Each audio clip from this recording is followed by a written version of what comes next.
Okay, we're just waiting for some more participants to join us on the You Are Not Alone number 4 webinar. And if the participants in the sort of waiting area, we could just wait a few minutes until we've got our numbers up a little bit. And we're going live on Facebook too. So welcome to any Facebook Live viewers. It's a Friday afternoon. I'm in a Friday afternoon mood, actually. I'm glad that it's getting towards the end of the week. My name is David Sand, CEO of You and I Win International.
Okay, and welcome.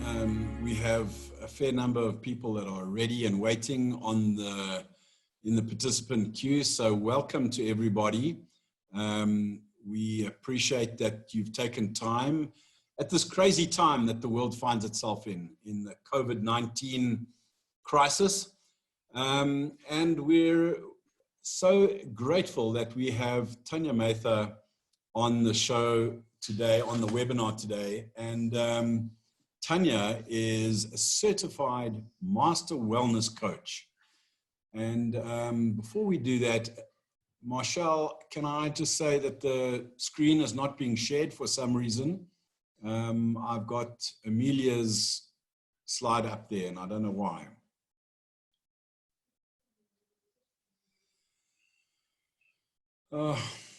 We've got a little bit of technical problems, but just stay there with us. We'll get it sorted out as soon as possible. There we go. So there's a beautiful photograph of Tania. As I was saying, she's a certified master wellness coach.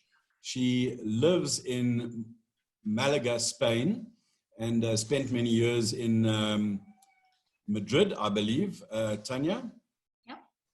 Yep. And studied with me at Rhodes University.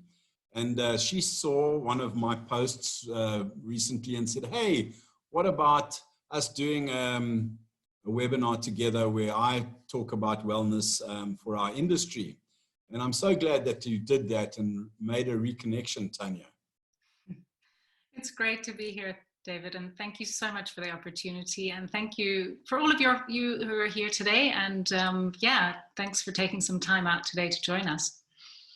Fabulous. Could I ask Marshall to stop sharing the screen at this point? So there we go. That's a much better view of you. Now we can see your lovely smile. Yeah, so Tania is going to be discussing with us stress and how it affects our personal and professional lives. And before we went live, Tania was telling me how she got into this industry.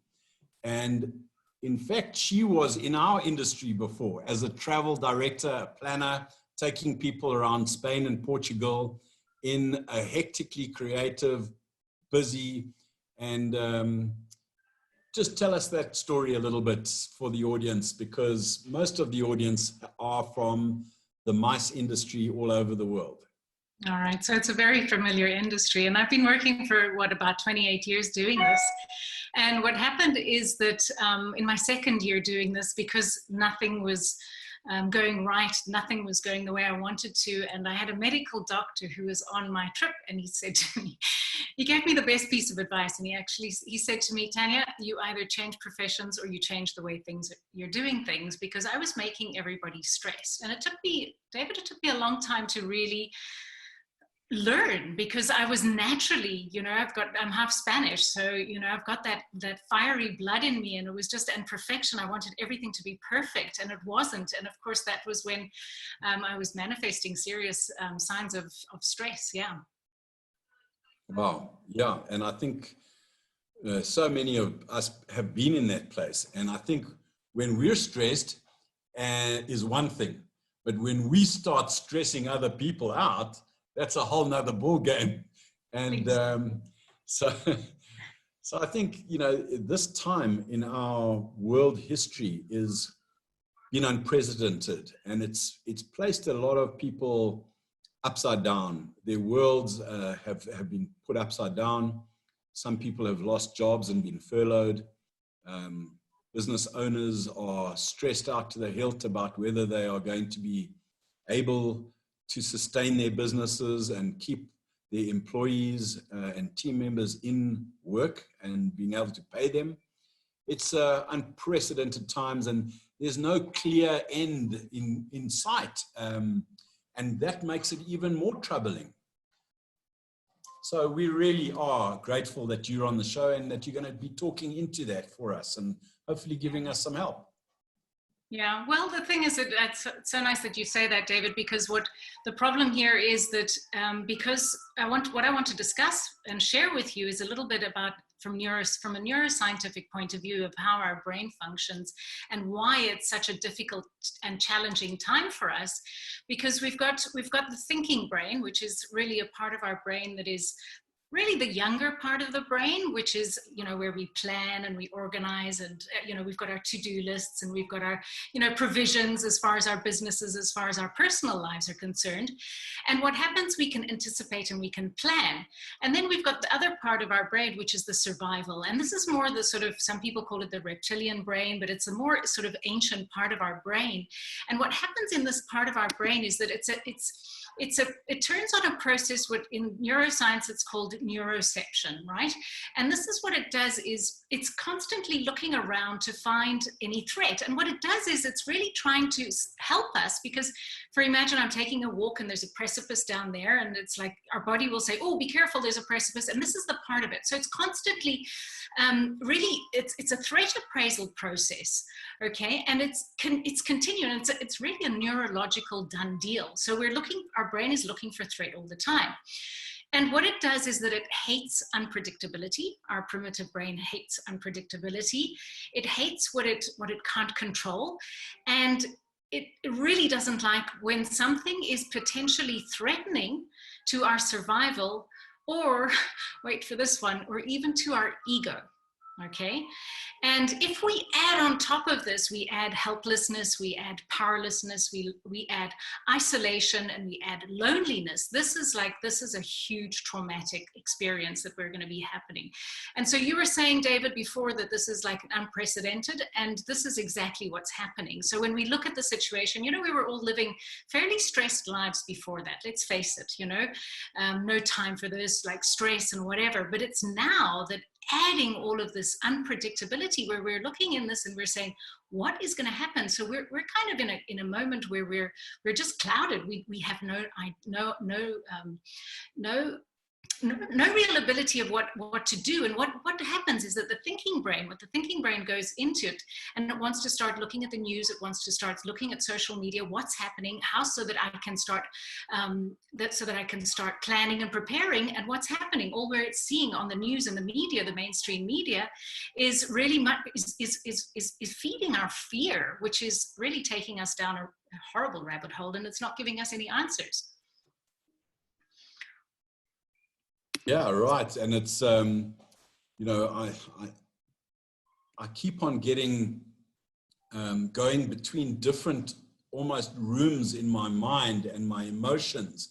And I feel like I'm, you know, assimilating this piece of information. Then you see another piece of information and you kind of rush over there. And then you feel this welling up of anxiety and like, wow, it's you kind of got this huge storm inside and outside of your being, and it's not easy. No. And what happens is that a lot of the coaching that I'm doing at the moment is I came across this idea of, it's like a cyclone. You know, you talk about a storm, and this is a perfect storm. The whole of the COVID is a perfect storm. And it's what the ideal to do is to, you know, the eye of the cyclone is that calm space. So even though everything around us is very chaotic and is very, you know, it's crumbling. A lot of our old world is really crumbling apart. And where do we stand here? So it's almost, we feel that we're in sinking sand, or we're actually in the storm. So the idea is to create a little bit more resilience, and I'll be talking about that later, of learning. And you talk about emotions coming up. So what is important is, because where our attention goes, our energy is going to flow. So if we listen to one piece of music, it's going to bring up this in us. Or if we're going to listen to one newscast, then certain emotions are going to bring us. If we listen to something else, it's going to, and so what we're doing is we're just being pulled from one place to another. And I think in this moment, David, it's really important is to understand what we can control and what we can't control. We can't really control what's going on around us. That exists. This is happening, you know, it's happening left, right, and center, around, behind us. And what we can control is, to a certain extent, how we respond to what goes on around us, as well as, and by doing so, we control our breath. And I'm going to be looking at that a little bit later as well, because it helps us really, just when you talk about that emotion coming up, when we become aware of that emotion, we can start calming our central nervous system by deep breathing. So yeah, we all understand this. Yes, and that breathing and centering ourselves, yeah, it's, you know, I've attended many conferences where these little wellness exercises have been part of the program. And, you know, for a alpha male like myself, sometimes that, you know, I kind of almost poo-poo that as, oh, you know, well, that's not really for me, but it's nice. And so not criticize it, and then sit at the back of the room a little bit sheepish about it, and then, you know, on board some of the things. But over time, I've actually come to realize that these things are not just nice, fluffy things for soft, cuddly people like yourself. They're actually more important for the hard, sort of more aggressive guys like myself, because we have to temper some of these things and slow down in order to make sense of our world, but also to be more productive. I find when I've had a morning where I've woken up and I've prayed and I've meditated and I'm okay, and nobody's fought with me and I haven't fought with anybody, and the dog hasn't ripped up the sofa, then I can get into my day a lot easier and it's smoother. And that day is so much more productive than a day where I wake up and I haven't done that, and I've brushed my teeth in a hurry, and I know that I've got to rush off to somewhere, and it all starts frenetically. It never stops being frenetic, and it ends usually in chaos and a huge argument with somebody. And Yeah. It just really, it spirals. So I think the trick here is to one of the things that I teach is self-regulation, so that when we see ourselves getting there, just even in, and I look at it as David, I look at it as an investment. If you invest and you just take 5 minutes out, and you, even if you go to the toilet, I've coached some people, and I've got somebody who goes to the toilet in the workspace, and she goes and she sits and she puts on her 5-minute meditation. She comes out and she sees things differently, okay? Because what happens, it's like, you were talking about all fluffy, fluffiness and everything, it's that woo-woo stuff, like the kind of things that we'll do, right? And it's a girly kind of thing, the girls go to the yoga and everything. But we're looking at major CEOs of company who take time out, and they're actually introducing these processes and programs into their workplace. Because we understand this, the actual how stress affects us. And stress, what happens is that when we get stressed, it's either a real threat, and this real threat can be something that is like in the ancient and really from our primitive part of us is like the saber-toothed tiger, and it comes and our body will start producing these hormones that are the cortisol and adrenaline to help us get the hell out of there. And what it is that it's interesting because it's not only a real danger, but we can experience stress hormones from a perceived threat. So if we think that there's going to be a threat, our body will physiologically go through these stress hormones. And this is what I like to talk about, because stress, it lowers our energy. It makes us stupid, David. It clouds our vision. It doesn't allow us to think creatively. We can't find a solution to our problem because we're completely crowded by all of these things, and it really just brings us down.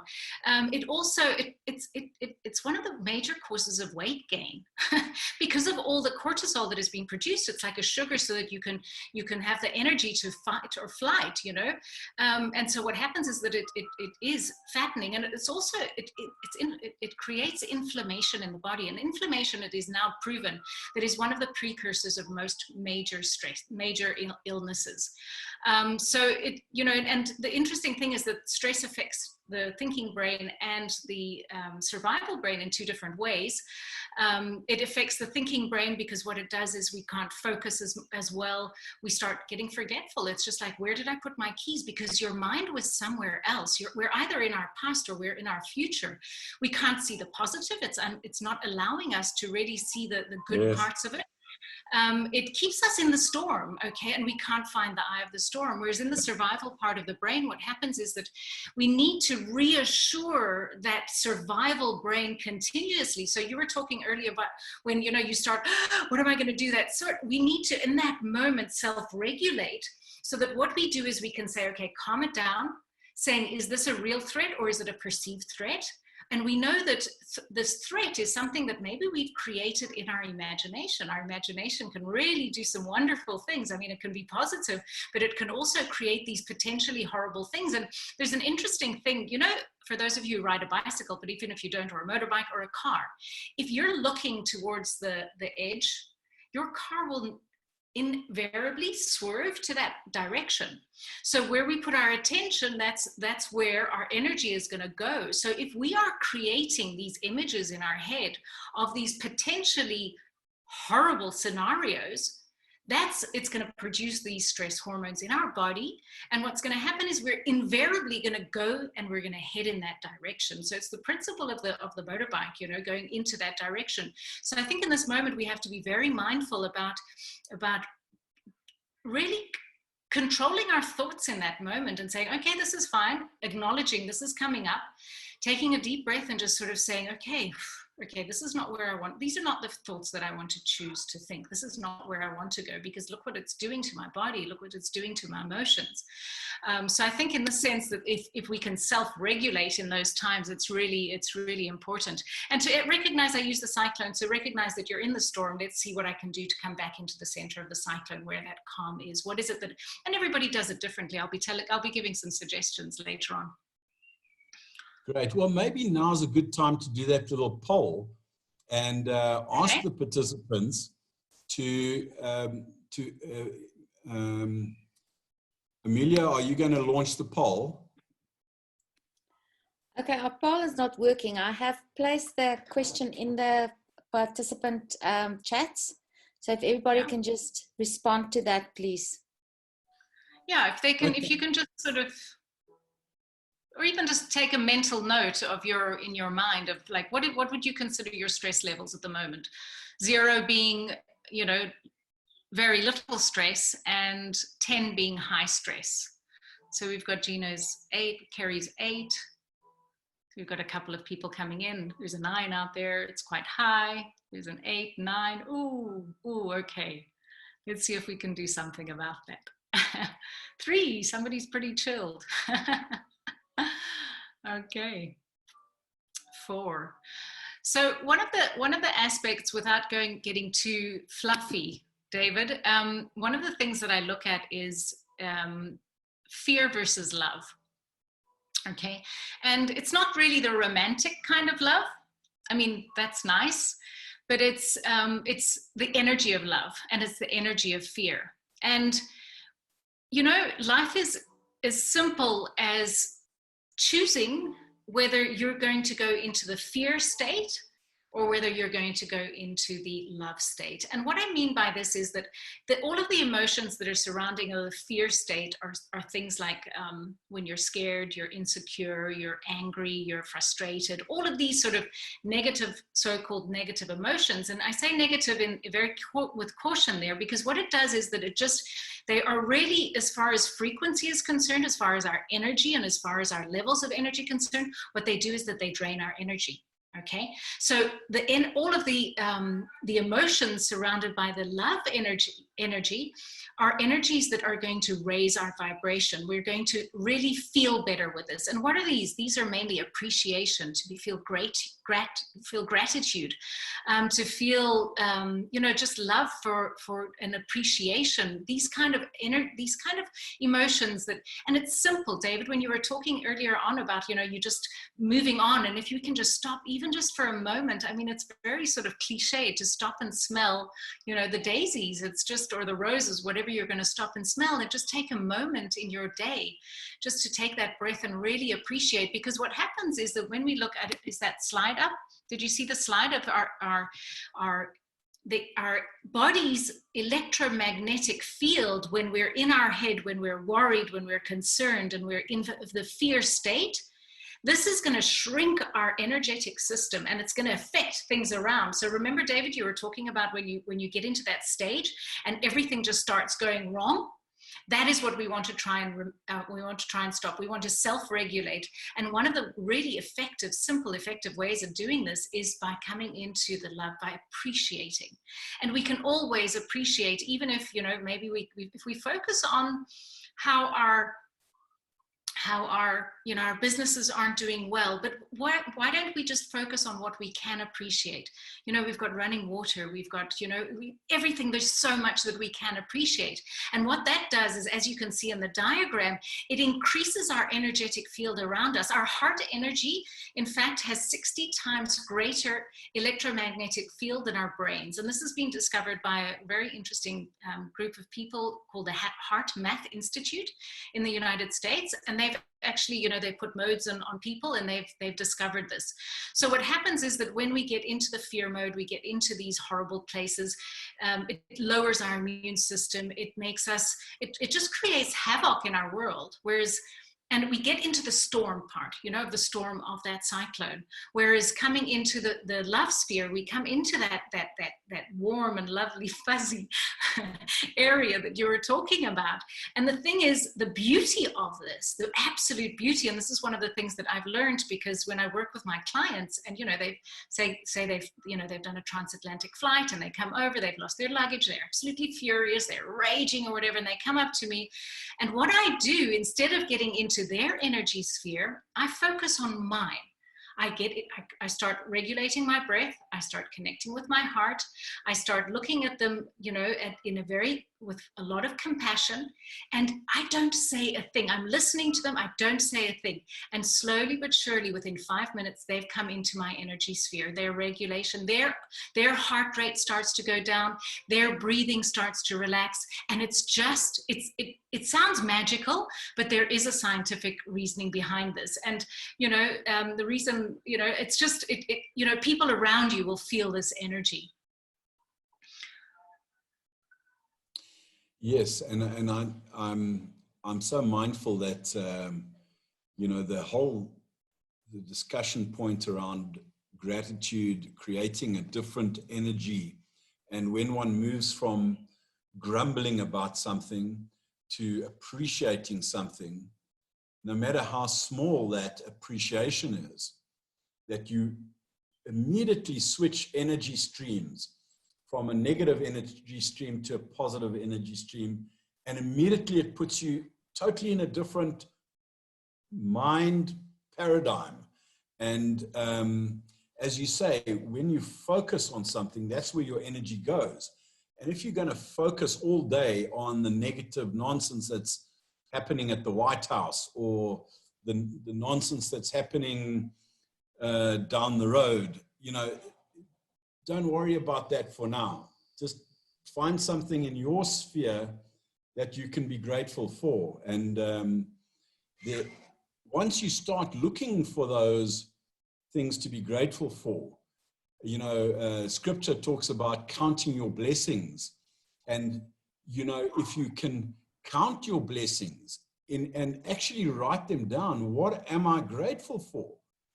Soon you'll have a rather large list, because most of us are very privileged individuals. We're educated, we've got a roof over our head, we've got lots of skills, we've got wonderful people that we've surrounded ourselves with, and massive amounts of opportunity ahead of us. And when you look at all those opportunities and all those things that we can actually leverage on, amazing. And we switch into a different mindset. And then from there, to go into problem solving, if you've got a problem to solve, becomes such a better place to attack that problem and to see it with a positive energy rather than coming at from a negative space.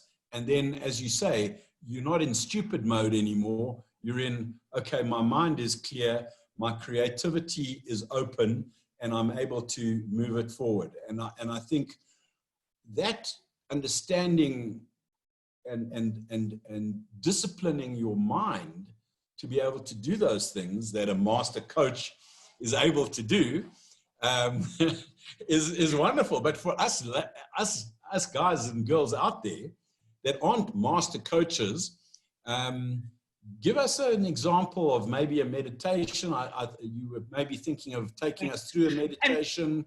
Yeah, we can do that. And then what I'd like to do is later on just give you some suggestions of what you can do to build up your resilience. And I think this is a great moment to do this moment, because what you're saying, David, is what is really, these are kind of things that we should be taught at school. I mean, these are basic things about how to handle, but I believe it's part of our evolution. I think, neuroscience and about how our bodies actually work, we're having a greater understanding about how our our physiology is and how we can, cope. And also with the increased amount of stress, it's a evolutionary necessity.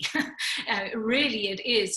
And what I hear you saying is that we do live from here up. Okay, so when you're listening to me, you're like analyzing and everything like this. What we're discovering is that we really are whole body. We've got to bring in our body. Our mind and our brain doesn't end here. It comes to the tip of our fingers and to the tip of our toes. So when we do this, and you feel the emotions coming up when you get angry. So what we need to do is, we can't solve it from here. It's what Einstein says. We cannot solve the problem from where it originates. We've got to solve it from a different place. So when we do get angry, we're trying to analyze and fix it and sort it out and say, I can't be angry. But that anger, unless we really allow it to come up and acknowledge it and say, okay, I'm angry. There's an interesting app where, you know, they've got different planets, and an app where you can jump onto different planets. It's really cool. And there's like, I don't know, 30,000, I don't know, maybe that's wrong. I'm not really good at numbers, but there's thousands of different emotions, okay? And you can hop onto different emotions. And what they're trying to do is get you to more onto the love side of the emotional. And, you know, you can hop on to planet anger. And there's a moment in time in your day where you're just like, I've got to be angry. You know, maybe one of your employees, somebody's, exactly, your kid or whatever. And sometimes they don't respond to anything but like you getting angry. But it's how long you stay on that planet that is going to be the determining factor. You can get on it, but don't stay there, because it's really not healthy. It's not good for you to stay there. It's self-defeating, you know, to stay there. So what we need to do is we need to then really regulate, self-regulate, come back to that, and then move forward. So we can hop onto the planet, but then come back to being centered, really to come down into experiencing this beautiful life that we have from a whole body experience, including our head and our body. Makes a lot of sense. Makes a lot of sense. So maybe if you'd like to, what we can do is I would invite you it's probably going to be about 5 minutes. And then after that, we can get into some questions and answers. And then maybe I can give some suggestions about, you know, what to do, build up this resilience and what I would recommend really all of you who are participating is just this moment is never going to repeat itself. So really put your phones away. If you've got a phone, put it on silent. Just really invest. I like to look at this. Most of you have got businesses. You like to know what's a good investment. This is an investment in yourself. So in the 5 minutes or 5 to 7 minutes, David wants to keep me in 5 minutes. I'm going to really take you into a place where you're going to experience a shift. And that's when we'll do the other poll. And I just want you to take a mental effort, a mental image of where you are after this experience. Okay. So just, if you can, put your feet, both of your feet on the ground, and make sure that your back is straight and your shoulders are back, and just close your eyes. I invite you to close your eyes. And just become aware of any sound that is around you. Notice whether it's far in the distance, or whether it's closer to you. Just notice any sound. And whilst we're doing this exercise, I really invite you, when you are attending to any of these sensations that you're picking up, to do so without any judgment. So don't label. If you hear a sound and it's like, oh, that's a car going by, for example, just listen to the sound with a beginner's mind, from a place of neutrality, and say, oh, okay. As though it was the very first time you were listening to that sound. You might be listening to the sound of my voice as well. Or anything else, any other sound that comes around, and just be aware of it. And during this whole exercise, your mind is going to want to come in, and that's okay, because that's what mind does. It's going to come in, it's going to say, oh, but this looks like this. And then you're going to say, but no, but you're not supposed to be judging this. And then you get into a dialogue. Just come back to the sensations. Mind is going to come in, but just return to the sensations. And then notice the support that your chair is giving you, the contact to your body, your feet on the floor, and you might just want to wiggle your toes so that you get a little bit of awareness right down to the bottom part of your body.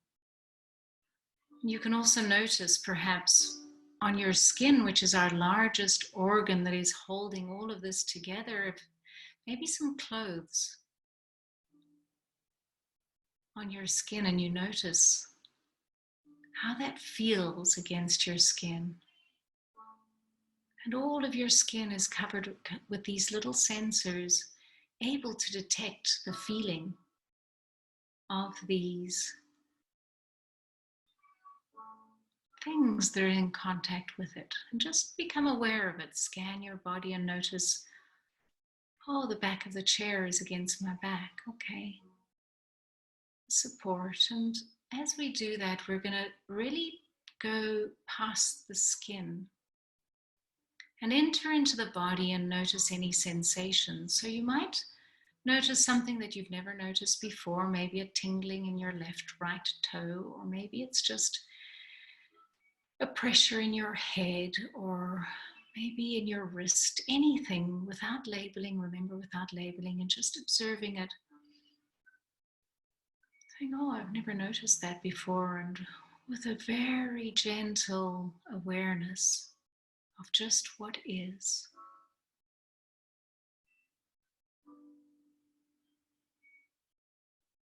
And as we do this, we might become aware of how our body expands and how it contracts. With each inhalation, it just grows a little bit bigger, it expands.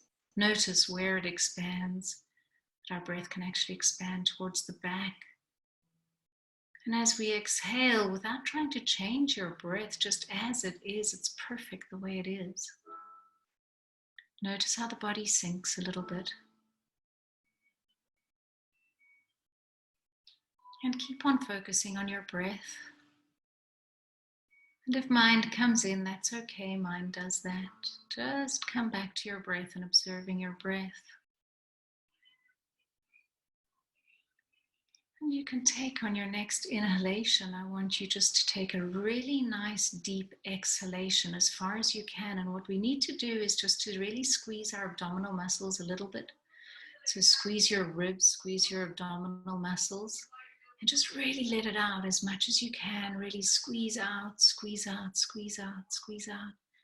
And then just relax those muscles and allow the breath to enter gently and freely into the body.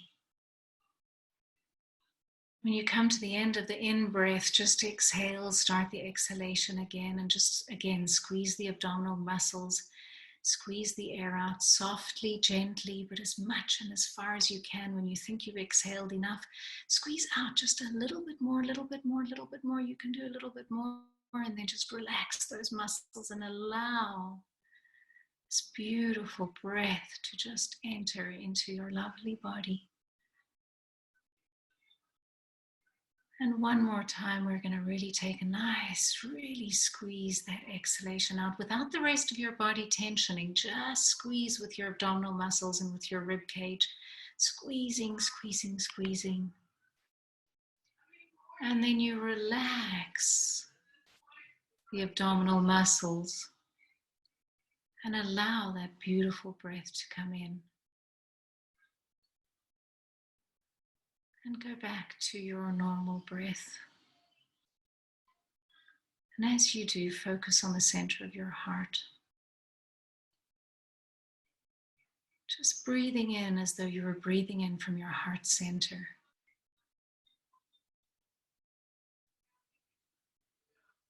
Just each inhalation, breathing in and noticing what you notice without judging it. Noticing your body expand. And noticing your body exhale. And the body just sinking a little bit deeper into your chair.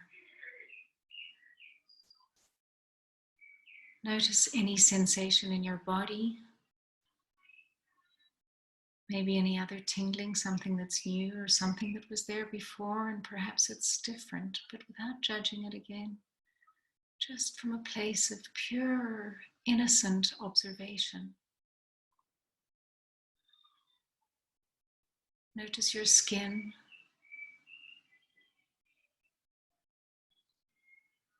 What it's in contact with. Still focusing on your breath, still with awareness of your breathing and of your skin and of the outside noises that is anything around you. Really opening up your awareness to all that is in this very present moment.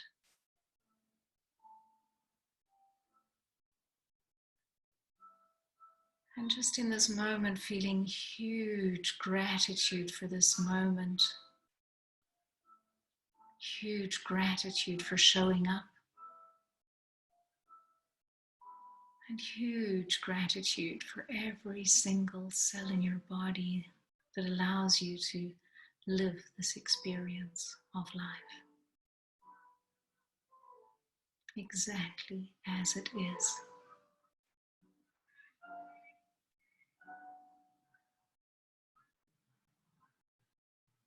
And just take a mental note of where, if you were to judge, and here we can judge and put a a number to your levels of stress, and just notice what it was before and what you're feeling at the moment.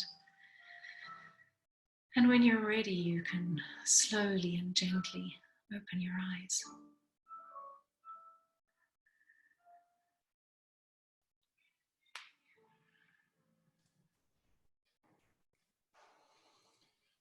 Wow, yes. I hope I didn't go over time there, David, but you know, when you're in No, that moment, well, that space, time doesn't really exist, does it? no, it doesn't. I'm So wondering now, if our participants want to just make a note of how you would rate your stress levels. fantastic. Would all the participants do that just by in the chat, giving them a rating of how you feel your stress levels are now compared to the previous time? Great. Mike says it's down to 5. Clinton still at 7. Jenna's gone down to 2. Excellent. Right. So you've probably noticed that from the time beforehand, there's probably a slight difference. Yeah. And I think what's important is that, you know, and what did that take, David? Was that 5 minutes that we took there? Yeah. And not so even. initially Yeah. you might need, you know, somebody's voice like mine to help you through it, but there's a lot of apps and free apps and so on that can help you. And I just want to go in a little bit of, you know, because I talked about the bad hormones, you know, the hormones that are the stress hormones, and I just want to go into the hormones that will increase your energy, that are the good hormones that we want to try and focus on, what we can do to create those good hormones in our body. So we've got the hormone of dopamine, which is sleep. Okay, we can induce dopamine through good sleep, and anywhere between 7 and 9 hours is really good. And I know probably most of us are not getting enough, and this is really fundamental. And also celebrate our daily achievements. You know, at the end of the day, do we focus on what we didn't do right, or did we focus on what we did do right? Getting some movement, yeah, getting some exercise, move your body, really getting in contact with your body, it connects it. Oxytocin, how we produce oxytocin in our body, which is the love hormone, so we can meditate, yeah. We can hug somebody, really nice and gentle hug, and connecting that heart space, breathe with them. It's a beautiful, I love that. Sex is a good one, okay? And I always say, well, if you've got nobody to have sex with, you've always got yourself. And another thing is also the act of generosity, okay? Do something that is really helping. Mike thinks that's funny.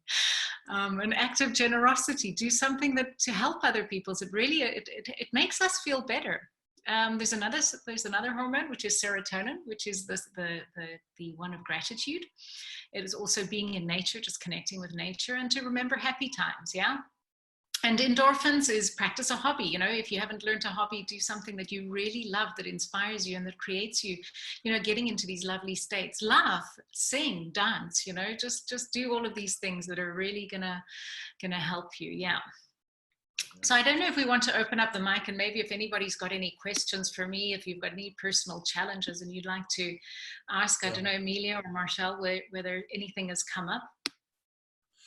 Yeah, I think that's a great segue to that. And thank you for all staying with it. We only had 2 dropouts during the the meditation, and I know who they are.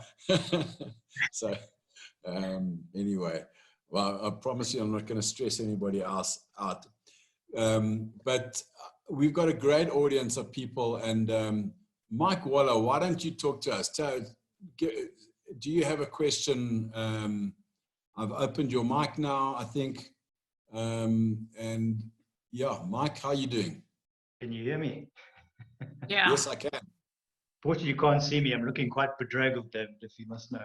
But I actually wasn't sure what to expect. I had missed your previous webinars, and I thought I must make an effort to get on this one.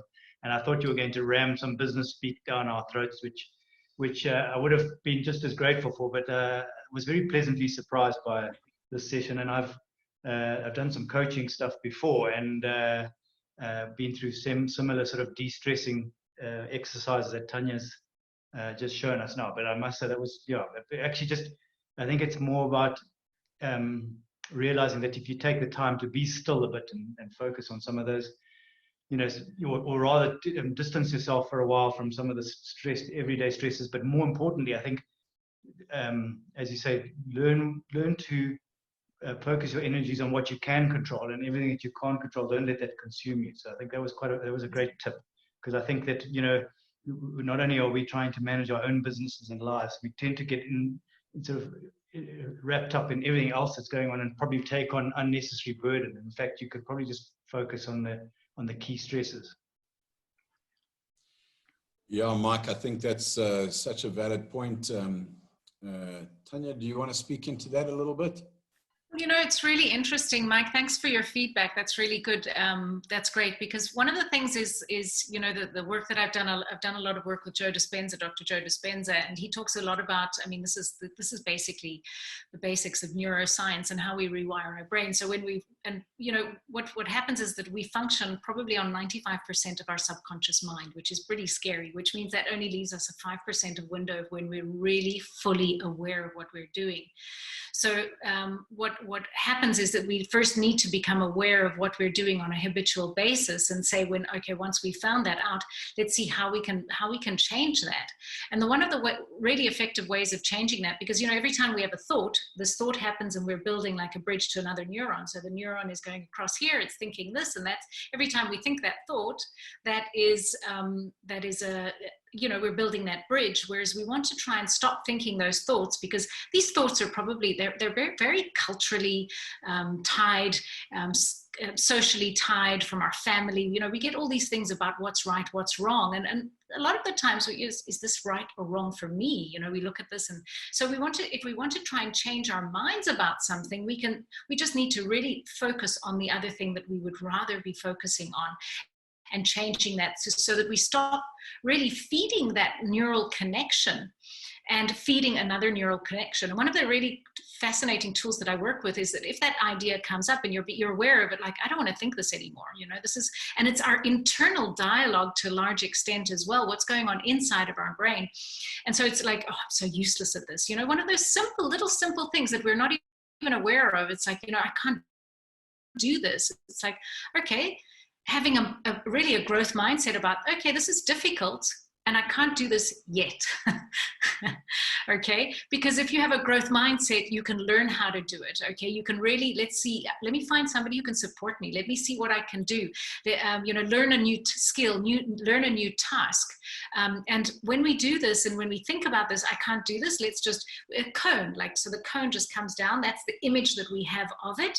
And then what we do is we bring up a new image that we would rather be thinking, or we would rather be experiencing. So it's really just, and what you're doing is you're just rewiring your brain. It's like, I no longer choose to think about this. And then what happens when sometimes those thoughts will come back, and then it's like, oh, that was the old me. That was the kind of thought that I no longer want to think about anymore. And it's like, okay, thank you for coming. We don't say, oh, I haven't got it yet. It's like we greet it with gratitude, and we say, oh, there you go again. I still haven't learned the lesson. Thank you for coming up and showing that I still haven't, that there's still that wiring connection, or I'm still doing this thing in a behavior, in a habitual behavior. Yeah. Jean, thank you for the comment in the chat, acknowledging that you do these kind of meditation exercises, and they really help you, even though you don't have a job at the moment. And I just want to send out some love to you, and I pray that you will find a way of reshaping your skill set so that you can find something solid for you going forward, and really wish you all the best with that. And stay calm, and just keep going. Yeah. I think, David, one of the things that I've been sharing as well is that we're in a crisis, right? And especially to you, Gina, who's you're without an income at the moment. And I think what happens, I'm doing a lot of work with a group of flight attendants from Norwegian Airlines, and we're looking at them and seeing how they can find transferable skills. And a lot of my colleagues who are travel directors, they're not working, we're not working, and we don't know what it's going to look like. If they've kept their finances in good shape, they should be okay, but a lot of them aren't. And one of the people that I've been working with is a flight attendant, and looking at seeing how we can transfer, what are your transferable skills? And he's actually been he's starting to do some becoming a vet. I think he's deciding to become a vet, so it's like, okay, so what can I do, because when he was younger, he always used to love doing that. So I think sometimes when we do get into the crisis, and this Chinese word of crisis is one of the crisis is danger. Okay, one of the characters is danger, but the other one is also opportunity. So in this crisis, I think if we can try and focus on what are the opportunities, what is it that maybe I can reinvent myself at the moment. If you have lost your job, maybe, people are like, in my case, I was like, I'm quite happy this has happened. Obviously, I've been doing coaching for 4 years, so I've got something sustainable to move forward to. But yeah, it's just, Gina, I think, is maybe seeing what your transferable skills are. What is it that you'd be able to do that maybe you haven't done before, but you've got, I don't know what you've done. Maybe you've loved sports. Maybe you can get into doing sports. I don't know. Look at what you really love to do, and maybe see if you can do something there. Tania, I want to give everybody on the webinar the opportunity to gracefully bow out. We are way over time now. Okay. But if you want to stay on, we're going to go another 5 minutes, but please don't feel that you can't. If you've got something to go to, please do that. I wanted to segue a little bit to a bit of, as Mike said, some business stuff.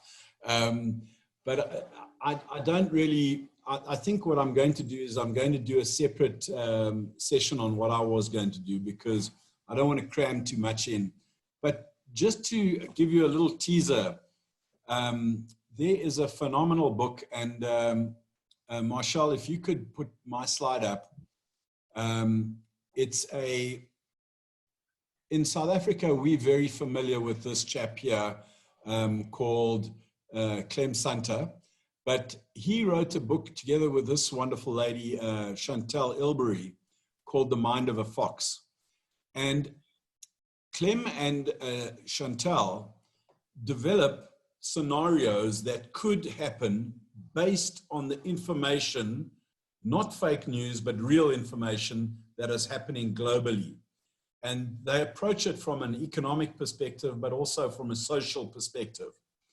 The Mind of the Fox really talks about how scenario planners go about thinking about the world differently than us more sort of mortals, because these are very, very clever people, and they have this sort of big picture mindset.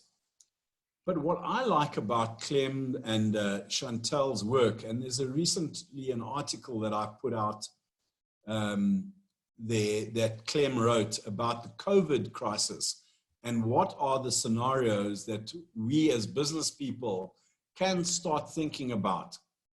And there are 4 scenarios that he talks about. The first one, that it's a much to do about nothing scenario. And we see a lot of people still funneling that idea through today. It's just a conspiracy and a hoax, and it's nothing more than the flu. Well, I think we've passed that scenario, but who knows? Then we have, he calls the next scenario the camel's straw. And really, this is the crisis that breaks the world economy as we know it and changes the dynamic and paradigm of capitalist system to something different. And this is the thing that breaks it. The third scenario he talks about as a possibility is Spain again, which is the Spanish flu again and mega numbers of people dying. And I really hope that that's not going to happen. And then the fourth, and what he says the most likely scenario that business people have to come up with, is what he terms the tightrope. And maybe just the next slide is my final slide in the deck as a teaser, is really, yeah, there we go. This is a situation where governments and society have to walk this tightrope between opening up the economy on the one side and looking after the people's health and safety in their countries on the other side. And what that creates, the tension between the two. And I know that you've experienced that lockdown in Spain, and we certainly, in a South African perspective and many other places around the world, are in a really quite a hard lockdown. And that also then creates different scenarios. But one thing I like about this way of thinking that I think fits into the wellness perspective is you don't have to be right about one particular thing. Clem talks about 4 possibilities, and these are dependent on what happens along the journey. So for me, it just allows me to not have to choose one or the other. I don't have to be right. And when I don't have to be right, that takes the stress off me. I take the stress off myself. And I'm kind of, okay, I don't have to be right. There are lots of different things that can unravel here and remain in the calm place in the storm around me. So that's just a teaser. I've given you links to this in the webinar that we would like to refer you to the article. And just go and read it. It's not a long academic read. It's written for regular people to understand. And I found it quite useful, and I just wanted to share that with you as fellow business owners and folk out there, because it also takes a very complex thing and makes it reasonably understandable, which for me, that also brings down anxiety levels. And even though there is no clear picture of what it's going to look like, at least there are 4 doors that it could perhaps go down. So that's what my contribution for the webinar is. And I want to wrap up, but I'm just going to check the chats if there's any last questions.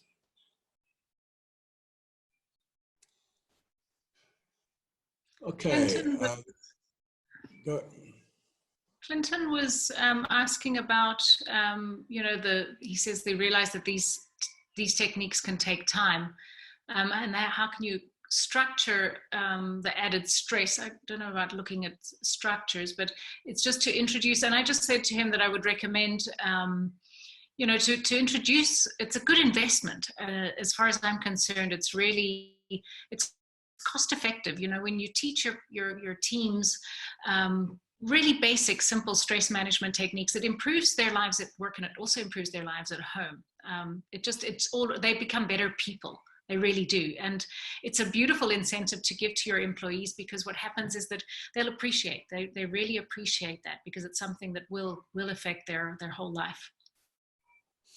Yeah, and Tania, I refer back to my earlier point about starting the day off on the wrong foot, and how I can mess up a whole day, 9 hours, because I didn't do the 5 minutes at the beginning of the day right and start. And so, Clinton, as much as this can be an investment in time, it's a good investment, because that's my perspective anyway. So you try it and find your space in this wellness journey. So Tania, thank you on behalf of all of us for your input today. Wonderful, wonderful. Obviously, we have recorded this, and we're going to make it available on our YouTube channels. And for those on the call, on the webinar, if you want to share this with somebody, a buddy or whatever, we're going to send you an email just to thank you, but we'll also send you a link to our YouTube channel, and you can forward that link on to somebody that you think might need to hear the kind of things that Tania's told us today. There are a lot of hurting and stressed people out there, and sometimes just that reaching out to somebody and sharing something that could help them is a meaningful thing to do. Be purposeful in the way you walk the road forward. Stay safe, and lots of love from Tania and myself. Okay. Thank you all for attending, and thank you, David, so much for this amazing opportunity. What a pleasure. Thank you so much, everybody. Go well, everyone. Enjoy the weekend.